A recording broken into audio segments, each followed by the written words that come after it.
Let's go to our man on baseball, Mike Arsenault, semi-pro ball player in a past life.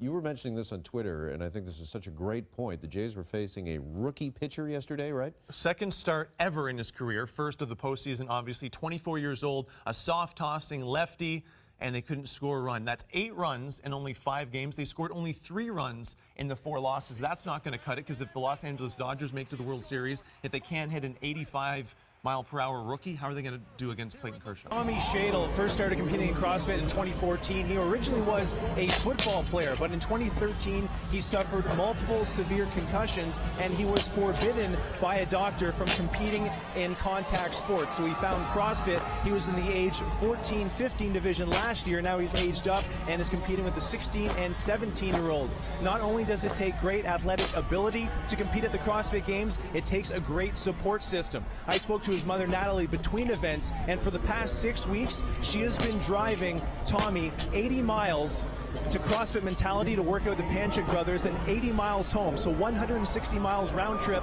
5 days a week for the last 6 weeks to get ready for the CrossFit Games. The scary thing for Jays fans is really the game is down to 6 innings because of Andrew Miller in the back half of Cleveland's bullpen is just unstoppable, and it's due to the approach that the Jays are taking to the plate against Miller, who has a big fastball, that big sweeping slider.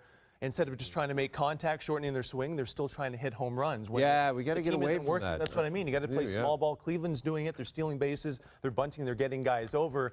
You can't live and die by the home run in postseason baseball. Now, Rich, I'm going to give you the last word. You've competed on this floor for 7 consecutive years, 6 titles. What does it mean to you to compete in front of this community? The question moving forward now is, are we going to see Jose Bautista's attitude and his swagger next season for the Jays?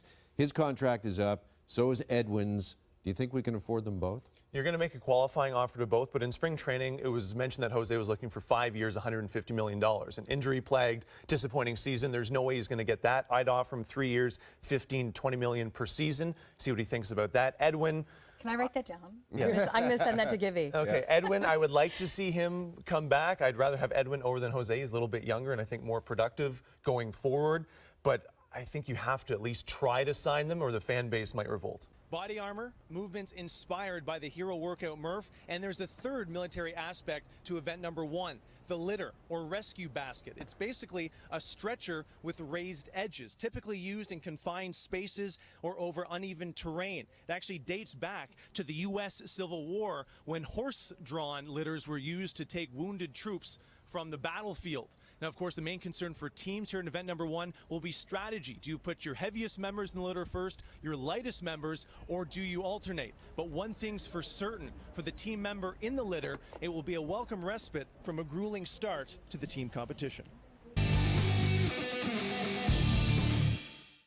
The Toronto Maple Leafs are back in action tonight at the United Center in Chicago. After 2 tough losses against the Winnipeg Jets and Minnesota Wild, the Leafs are looking to salvage a win in the finale of this 3-game road trip. While Toronto is no doubt playing an exciting brand of hockey to open the season, that excitement is not yet translating to success in the win-loss column. The Leafs enter the game with a 1-1-2 record. Austin Matthews is tied for the league lead in goals with 5.